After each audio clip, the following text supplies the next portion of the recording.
Okay, welcome to Ground Control and another episode of the Pilot's Lounge. It has been months since I did one of these episodes, and I got some cool new items that I wanted to tell you about. Some of the items have been hard to find. I found an online vendor that has a lot of the hard to find items that I was looking for, so I wanted to make you aware of them, what they are. There'll be links in the show notes to all this stuff. But first I want to talk about RadioLink, the RadioLink A560 3D trainer plane. If you guys have watched any of my videos and my review of that plane, you know I have an absolute blast flying that 3D trainer. It is a fun plane, and it has a RadioLink Byme-A gyro in it, the V1. Now, when they first came out with that plane, they only had it available as a ready to fly. So that was kind of, you know, it was a little more cost, you know, for the ready to fly, especially if you already had a hobby grade transmitter. So they have come out with a plug and fly version of that so that you can supply your own receiver and your own transmitter at a lower cost. So I will have a link to that in the show notes, so take a look at it, because after flying that 3D trainer, I am always going to have a 3D plane, at least one 3D plane in my inventory. And the case that it comes in, it's a nice foam padded case. It has a nylon exterior, it zips up, it's got a handle that you can carry it around. Now, a couple of times a year, I go to the Midwest. I travel to the Midwest for an extended stay. From the Southwest United States to the Midwest. It is a long haul in a vehicle. And I've always wanted to take a plane with me, so I had something to fly while I'm there. But man, when you got a car packed down and you're traveling all the way across country like that, I haven't taken any because I'm always afraid that it's going to get damaged either going or coming back. So now that I've got that 3D plane, and I can break it down and put it in that case, and put that case in the car so that I know it's not going to get damaged. The next time that I have an extended stay in the Midwest, that one's going to get packed up and it's going to go with me. So I will have something to fly in the Midwest, and I will definitely post a couple of videos, a couple of flights once I get there and get it in the air. Alright, so I wanted to tell you about that because that's something that has changed since I first reviewed it. The Ready to Fly was the only version that was available. Now they have a plug and fly version. I want to thank all my patrons.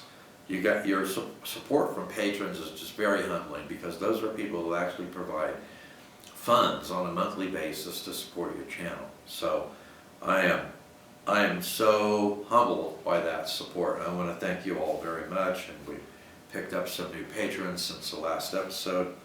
I want to thank all my subscribers on the YouTube channel, especially the ones that give me a thumbs up and comment on the videos. I really enjoy getting your comments, your questions. It's, you know, it really, I love to see people involved like that in the channel. It's absolutely awesome. I want to thank those of you who follow us on Facebook. I post a lot of information on Facebook. I post a lot of information about sales on Facebook. Whenever I find something that's at a very good price, I will let you know about it on our Facebook page. If I find out about it, I will post it there to make you aware. Recently, I posted the sale that Banggood has going on right now with the eSheen F-18 50mm EDF jet. The plug-and-fly version is at $103.99. I think it's still at $103.99. And I provided my affiliate links directly to that product. I don't know if you'll see it that low again. That is, I think, a steal for that F-18 jet. I ordered the kit version of it myself because I already have a 50mm EDF unit that I stole out of my retired Aeros T-33 that I'm going to put in it with a heavy-duty ESC, so it's going to be set up for full 4S power right off the bat. I just pulled the trigger on it today. So if you guys haven't looked at that, take a look at it, man, because that is a very, very good price for the kit and for the plug and fly version. Let me see the RadioLink. Yeah. Okay, and there's some, you know, the F-18 is just one example. But whenever I find something that's on sale like that, I think is a really, really good deal, I post it on our Facebook page. The Byme-A Gyro, I just received this. This is courtesy of RadioLink. This is the V2. Okay, so up to this point, the only one that I've used is the V1. So I'll read you information that I pulled off of their website regarding the V2. And I'll have to get some clarification on it. What I'm going to do is I'm going to pull the V1 out of the RadioLink A560 3D trainer, and I'm going to put this V2 in it. We're going to perform a review and test flights of the V2 Byme-A Gyro. I want to thank RadioLink for sending that for review. If you guys have watched any of my flight videos, you know that I absolutely love the RadioLink Byme-A Gyro. I've got one in my Eachine Flying Fish. I've got them in other planes, and it's just, especially for wind mitigation, it is absolutely fantastic. I love that gyro, and it's plug and play. You know, it's really plug and play. All right, so the Byme-A Gyro V2, here's what it says on their website. A 3-axis gyroscope, 3-axis accelerometer sensor, so it's a 6G. Full attitude algorithm, control algorithm, and digital filter combined. The Byme-A makes beginners easily achieve professional vertical flight even at first try. It works very well. I've tested it out on the A560 in vertical mode, and it works very, very well. So it looks to me like they've added another vertical mode. And the vertical mode, and it says in parentheses, multicopter. So the 6 flight modes are vertical mode, multicopter, vertical mode, fixed wing, stabilized mode, acrobat mode, gyro mode, and manual mode. So they've added an additional mode to that. The V1 is a 5-mode gyro, and the V2 is a 6-mode gyro. So I'm going to have to get some clarification on that. So what I'm wondering is if this V2 you can actually use in a multi-rotor, you know, a quadcopter. But that's what it sounds like to me, is that you'll be able to use it in a multi-rotor. So for you guys that are out there that fly fixed wing and multi-rotor, the Byme-A, it looks to me like the Byme-A V2 will work in both, but I will get some clarification on that to make sure. So when I put together the first review video of that, I'll have that information available to you, just to make sure. Okay, so we talked about Facebook earlier and the information that I post on there regarding sales and stuff, but one of the other things that I post is my setup files and my OpenTX model files for the aircraft that I fly. Once I get them set up and have them flying exactly how I want, I produce a PDF document. It's a setup file that gives you my linkage, my control surface movements where I have my CG, my control surface deflection, even my launch throttle if I'm doing hand launching of the aircraft, and then also my OpenTX model file if you guys want to download it and import it. I also provide an image file of the model so that you can also import that into your radio, like the Radio Master TX16 that I use, so that you also have a model file, you know, an image of the model to use with your model file. So here are some of the aircraft so far that I have provided setup and or OpenTX model files for download on our Facebook page. So the Eachine Flying Fish, the Eachine F-16 50mm EDF jet. I'll be providing Eachine F-18 50mm EDF jet after I get it set up. The Eachine E120 MicroHeli, the 99cm glider that I just converted. It's a 99.5 centimeter. I just refer to it as a 1 meter glider. I will be providing that information. Let's see. Zeta Ultra Z Blaze 64mm EDF jet, the Eachine Mini P40, the Eachine Mini P47, the Eachine Mini Cessna, the Eachine Mini P51, the Glue and Fly Series DIY F22 Micro, the Glue and Fly Series DIY F-22 Mini Park Jet, the First Step Heli 101, the Arrows Pioneer Bush Plane, the Dancing Wings J3 Firebird Cub, the XK A180 Micro F-22 Park Jet, the Eachine Mobula Delta Wing, the Volatex P-51 Mustang, the 750mm plane, the Arrows T-33 50mm EDF jet, the Eachine F-16 50mm EDF jet. I don't know if I already said that one. Arrows Viper 50mm EDF jet, Zeta Z84 wing, Volatex Phoenix S 1.6 meter sport glider, the Crescendo Evolution 1.5 meter sport glider, the RadioLink A560 3D trainer plane. So I have provided a lot of information on those. Oh, and the sales that I've spoken about recently were for the flying fish. The Eachine F-16 50mm EDF, the F-18 50mm EDF, Eachine E-120 Micro Heli, the 1 meter glider, and Hobby Wing Skywalker ESCs when they went on sale, because I absolutely love those. All right, so some failures that I've had recently. All right, Arrows Viper had an ESC failure. Now, I do not trust those low-profile, lightweight, 30 amp ESCs they put in those 50mm EDFs. If you're going to run those off 4S power or even 4S voltage, I really highly suggest that you switch that ESC out before you do that.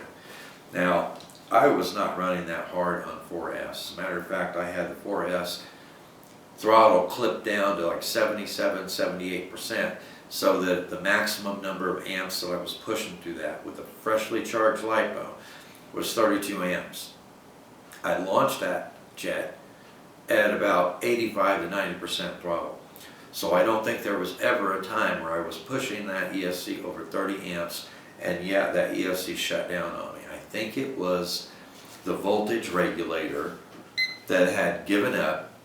I just don't think it could handle the amount of voltage that was the 4S voltage going to that, because I'll bet you 10 to 1 it has a linear voltage regulator on it, and they have to dissipate voltage as heat.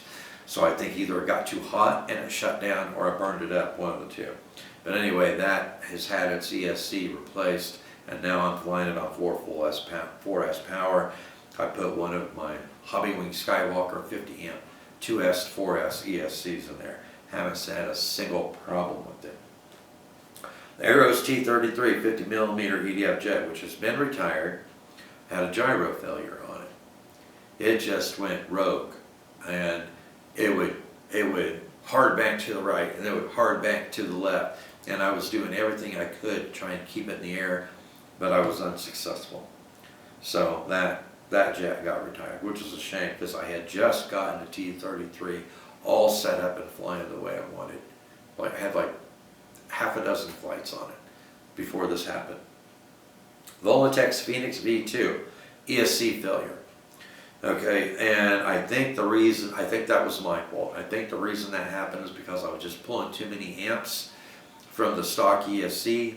I assumed, incorrectly, that since that glider was set up for flaps, so it would have a total of 6 servos, that it would have an ESC in there that could provide enough amps for those 2 9-gram servos if you added those for the flaps. That was an incorrect assumption. I think that the 30 amp ESC that they had put in at stock only had a 3 amp voltage regulator in it, and I think I burned it up by running 6 9-gram servos on it, so that was my fault. Crescendo Evolution 1.5 meter glider had a receiver failure on it.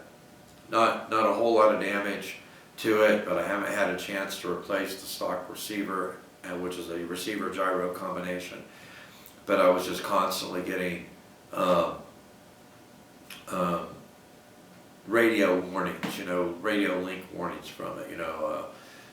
When it crashed, I actually lost control of it while I was bringing in for a landing, and then once it hit the ground, then I got RSSI signal critical. I was a little late, but so I'm replacing that receiver gyro combination in that. Okay, so Projects that I've completed so far. The 1 meter chuck glider conversion, dual tractor motors. If you guys have watched my flights of that, that project turned out much better than I had hoped.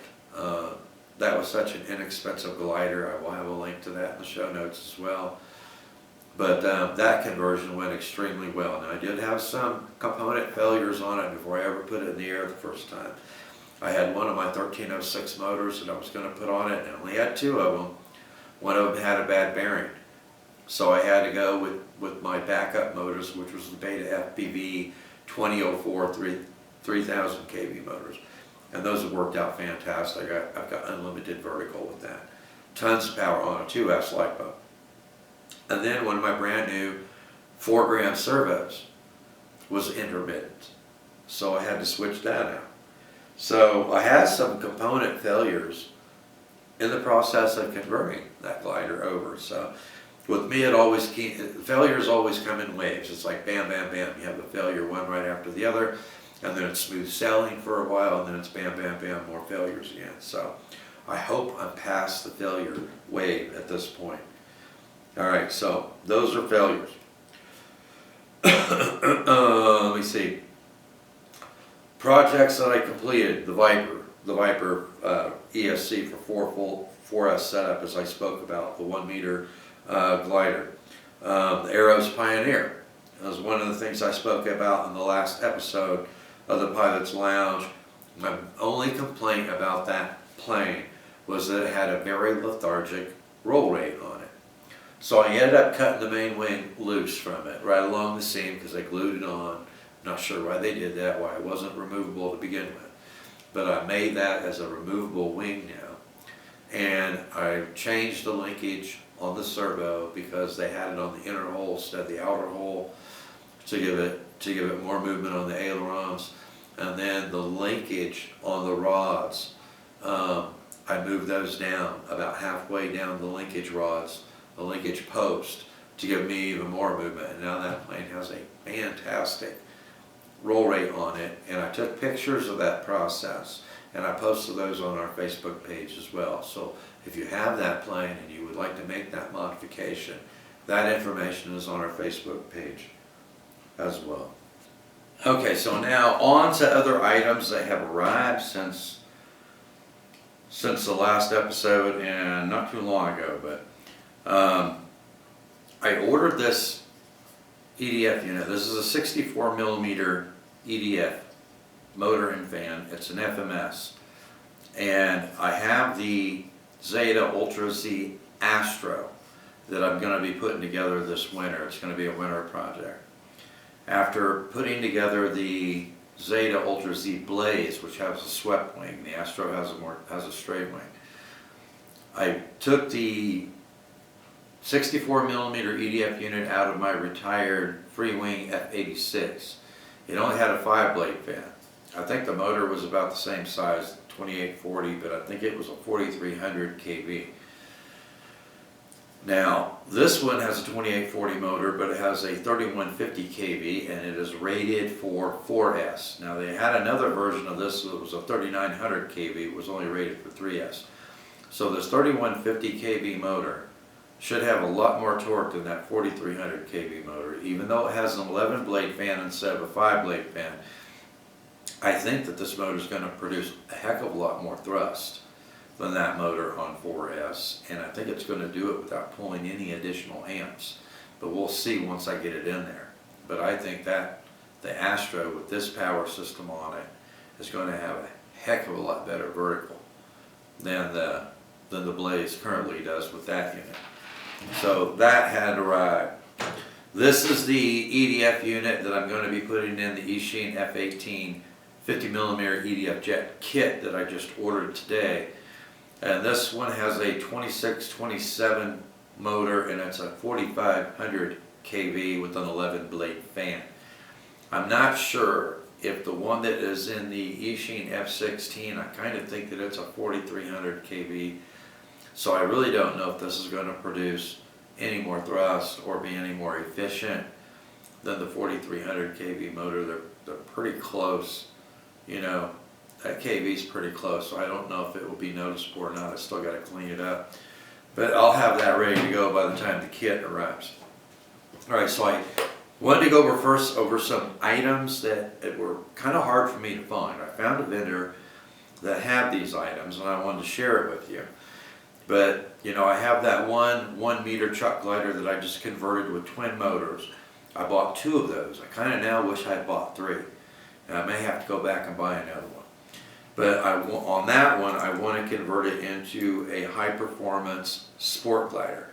So I wanted to put a metal alloy prop and spinner assembly on it with folding prop on that one, single tractor motor, and see how well that conversion performs as a high performance sport glider. So I found a vendor who had this 28 millimeter metal alloy, you know, cross mount and spinner for folding prop assembly. It's set up for a 3.17 millimeter motor shaft. I haven't decided for sure what motor I'm going to use on that yet, but I'm kind of leaning toward a 2208 1400 or 1800 kV motor. I think it's just going to depend on what size prop I want to put on it, and if I want to run it on a 2S or a 3S. I might be able to just switch out the prop and run it on 2S with a larger prop, or 3S with a smaller folding prop. But one of the problems I ran into was finding a small spinner and cross mount assembly for a folding prop that would work on something that small, you know, that 1 meter glider where you know it would be the right diameter for where the nose, where it's going to attach to the nose, where it wouldn't look weird, you know, and where I could put smaller folding props on it. So I found at that same vendor, I found 6x3 folding props. These took me a long time to find. So if you guys are interested in doing something similar, or if you already have a small factory glider that uses folding props, the links to that vendor are going to be in the show notes. And 7x3 folding props. Now I went back and I looked at the kind of thrust and efficiency I got off of the couple of motors that I'm thinking about using with that size prop, not folding props. They were just standard props, but 6x3 and 7x3. And I really think that a 7x3 prop on that is going to work really, really well with this metal alloy prop and spinner. So that's what I'm planning on using.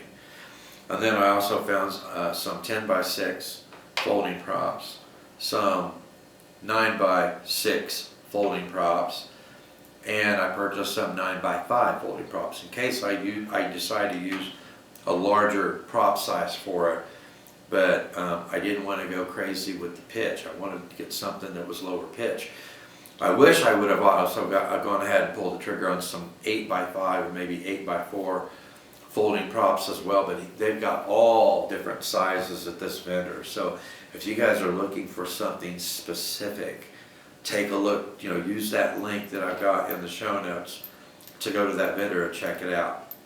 He's got a lot of different sizes of these metal alloy spinner and prop assemblies too. Now this one is a 38 millimeter diameter, and it's configured for a 4 millimeter diameter motor shaft. This is going to be going on my Voluntex Phoenix S 1.6 meter sport glider to run it on 4S. I don't want to run those sport glider motors with folding props on a 4S with a plastic, you know, mount and spinner assembly, which is why I'm getting these metal alloy ones. But they were fairly reasonable in price, and there are so many different options for different sizes of motor shafts, diameter of your spinner, different sizes of folding props. It's awesome. So I am so happy that I found that vendor. So check it out if you can. New Bee drone. I ordered a bunch of props from New Bee drone. They are pretty reasonable on their T-mount props, and they put this in the box as a gift, I guess. So I got a free battery strap that I'm sure I'll be using. But the props that I ordered, I've got 2 or 3 motors that I still need to test. I like to find the motor and prop combination that provide me with the best balance of thrust and efficiency. Props are pretty inexpensive, so I order a lot of them to test out these motors with. And so I found some. These are 70-35 props, 7-inch prop, 3.5-inch pitch. Sometimes 4-inch pitch is just a little bit too much on a 7-inch prop. Sometimes it's too little. But I wanted to get this 3.5-inch 7-inch prop to test on these motors. Now what I like with what they're doing with some of these larger T-mount props is it has a plastic insert in the center of it to use it on a T-mount motor. But you can pull the plastic insert out and you can use it on a motor that has a standard 5mm shaft. So that makes it very versatile. I wish that all the T-mount props that were, say, 4-inch and larger props had that capability. But when I saw these 7.35 props that had these inserts where I could use them on a non-T-mount motor, I went ahead and snapped some of them up. This is a 60-26 T-mount prop. It's only a T-mount prop. But sometimes a 60-30 prop, 3-inch pitch is a little bit too much, so I got a 2.6. Some of these lower pitch props are really, really good for higher kV motors that don't have a lot of torque. So I purchased some of those. These are 51-26. So I'm just betting that a 51-26 will probably produce a little bit better thrust than a 50-30 without pulling any additional amps. As a matter of fact, it might do it pulling fewer amps. So I wanted to kind of compare a 51-26 against a 50-30, which is T-mount prop that I have here. Now this 51-26 is the same way. It has an insert you can pull out and use on a standard 5mm shaft. Spare props for the flying fish, 3-blade T-mount props, 30-16s. Okay, and last but not least are these 3-inch by 1.5-inch pitch T-mount props. And the reason I purchased these is I've got several of these little 1103, 1104 motors that range anywhere from like 5,000 kV to 7,500 kV.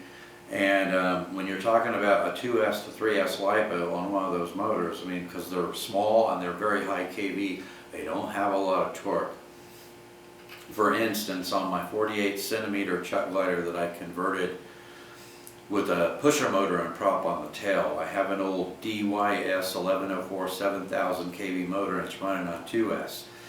Now the only 3-inch props that I had at the time that I was doing testing on that were some 2-blade 30-25 props and some 2-blade 30-20 props. And when I put those on the bench, the 30-20 prop was only 2 grams shy of the amount of thrust that I received from the 30-25 prop. But the 30-25 prop was pulling like an amp more power to give me that additional 2 grams of thrust. So I kept the I put the 30-20 on it. So that means just 2 grams less, but more flight time. So with those really high kV motors, it wouldn't hurt to test a 3-inch, 1.5-inch pitch prop just to see. It may produce just as much thrust, but pull fewer amps, which means more flight time. So one of the reasons that I get quite a bit of power out of my planes and pretty good flight time out of them is I test motors, I test props, and I try to find the best balance between power and efficiency so that not only do I get power, but I get good flight time out of it. And that requires testing a lot of different props on these motors with different LiPo setups, you know, 2S, 3S, 4S. So that's one of the things I spend my time and money on. Whenever I do my motor testing, I will publish the results on our Facebook page as well. So all these props I purchased from a website called New Bee Drone. And I found that Newbie Drone and Race Day Quads, both of those sites are really good for finding these types of props. So there's a link in the show notes to Newbie Drone, which is where I purchased all these props from. Okay, and so not only do I have the F-18 on order right now, but I also have some Emax 4.1 gram digital servos on order from Banggood, and those are in the show notes. There's a link to those in the show notes. And I found that if I buy these in quantity, I mean 10 servos, you know, a lot of times you're going to use 4 of them on a plane, right? So 8 servos for 2 planes, 2 spare servos in case one of them's bad or 2 of them's bad, or they one of them ends up going bad, or I crash it and tear one up. 10 of those servos I ordered, and with the shipping, I think they came out to something like $4.89 per servo. That's a pretty good price for a 4 gram digital servo. And I've used a lot of the Emax 2.5 gram digital servos. I've got 2 of those on my Glue and Fly Series F22 Micro park jet.